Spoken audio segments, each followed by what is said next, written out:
Today's adventure, sandwich stop called Caseificio del Sol. I'll be honest, looking at the reviews, everyone's saying it's bomb, but if you actually look at the pictures of the food in the menu, it looks pretty basic for sandwiches. And I do love a good sandwich, favorite sandwich being a Philly cheese, followed by, I don't know, filet o fish, followed by regular steak sandwich, followed by meatball sub. This place has none of that. It looks like health food, to be honest. It looks super organic and stuff, but we're going to go try it out. Probably going to be another home job where I bring it home and eat it here because it looks quite small, but we'll see when we get there. It's going to be another place with no parking because I passed it on the way to the Filipino spot last week, but I'm going to go for a sunbed first and we'll let you know. I think this is it. I'm pretty sure this parking is for the flats above, but it's right outside the place. I mean, blatantly, I can just claim ignorance, you know what I mean? Let's take a look here.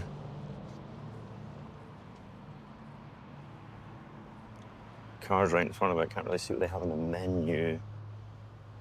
A lot of mozzarella stuff. Hello. Okay, cool. She's over here. You got any questions, just holler at me. Will do, thank you. So your first time? Yeah.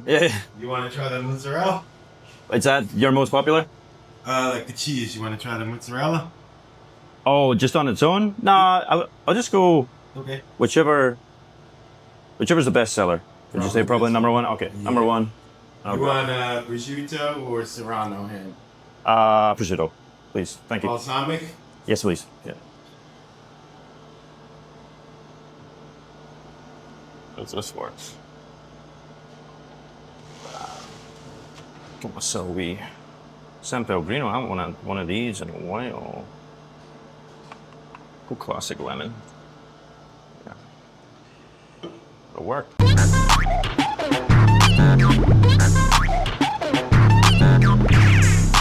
All right.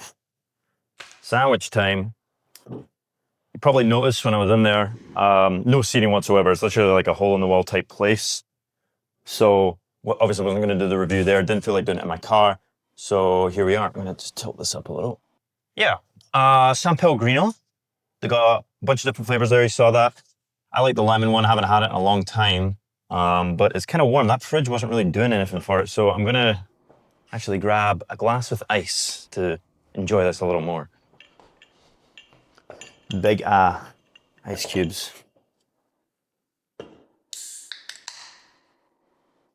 It's like for those of you that haven't tried it, I know it's pretty common in Britain, but it's hard to get out here. Not that easy to get in the States either, but it's basically just cloudy, sparkling lemonade.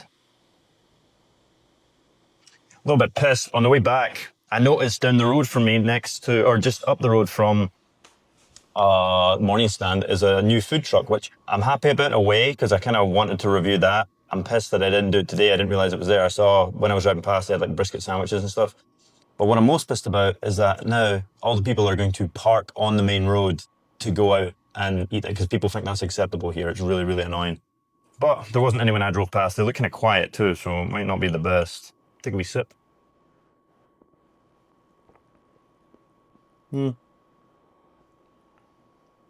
Not quite as good as I remember.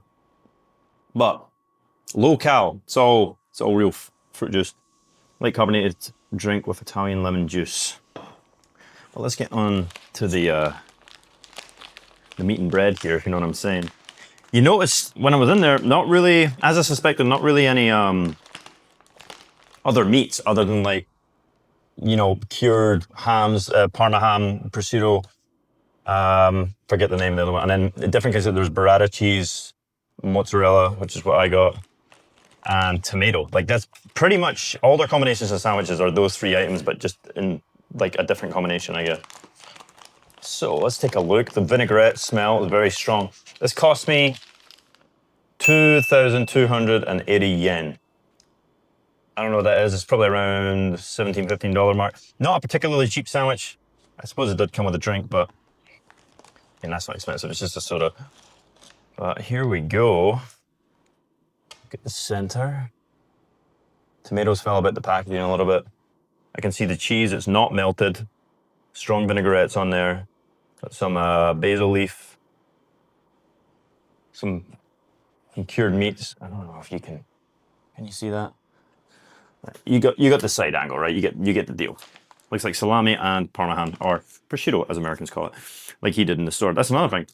American guy running it, didn't know that. So that can be one of two things. He's going to be normal. He seemed normal. He seemed like a nice guy. But, I mean, I don't know if the white dude Americans that run stores around here have like a community or anything, but if he's in cahoots with the dude on Bacon Bar, man, I'm in for some trouble because they're going to recognize me. And I rage baited him again the other day with an edit of my review because he was trying to cover his tracks a little bit. Backpedaling, if you will, when I called him out for an obscenely expensive pizza. But I'm not going to judge him on that, or this guy on that, because I don't know. They're probably not friends. And he seemed a lot more normal than the other Americans I've dealt with running food stores here. I'm going to quick yap and just take a quick bite. I might heat it up after. Anyway, one bite, nobody knows the rules. Bread is, it feels good. It feels fresh. It's hard on the outside, but you can tell it's kind of squishy in a good way. And it looks very, very airy. A lot of pockets of air in it, which I like. Not too many carbs, not too dense.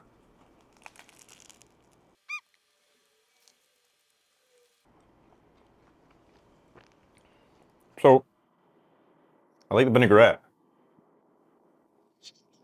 It's really good. It's not just, it's like a balsamic one. I can see it's a little bit brown on the bottom there. It's a pretty good sandwich. However, you can see in it, there's not a whole lot of meat going on in there. Now, I know these kinds of meats are maybe a little bit more expensive. I'm not sure where he sources them from. They're not a big thing in Japan, so I don't know if he's getting them from a specialty shop or he's getting them imported, but I like a little bit more in my sandwich, if I'm being honest. Like, that is not a whole lot of meat, to be honest. Good points are very, very fresh. It's very, very basic. That's not always a bad thing. I like basic foods too. But I'm gonna pay this amount for a sandwich. I don't know. You notice he offered me some of the mozzarella in there. Mozzarella, it's all texture. There's not really any flavor to mozzarella, and I didn't want to have like a bit of raw mozzarella on its own. It's just there for texture. I just got a big bite there. And yeah, it just doesn't, it just, oh, lost the tomato. It helps the sandwich flow, but it doesn't really add anything else. Me personally, I would have put a nice, or melted it. If you melted it, that would have made a huge difference. I guess they don't do that. I know Italians don't do that much anyway. But yeah, honestly, could do a bit more pepper on it. The overall flavor is good though. Like I said, very fresh. And I probably wouldn't go again. It is kind of out of the way. But yeah, it's good, man. I give it like a 7.1, mainly because I like to focus on the freshness of it. That's the best thing going for it. But definitely need more in there, and probably broaden the menu a little bit. Maybe get some other items on there. Maybe that's not what he wants to do. I'm not trying to run his business, but me personally, if I saw anything with beef in there, you know, like a beef sandwich or stuff with this bread, I would have went straight for that, and this review would be top tier. Because it's not like he's cooking in there, he's assembling this. And by the way, it took like 10 minutes to put this together. I want them to do it with care, but it's a cold cut. Like, he didn't cook anything. So, yep, all gets added up in the review. Anyway, what did I say? 7.1, that's the review.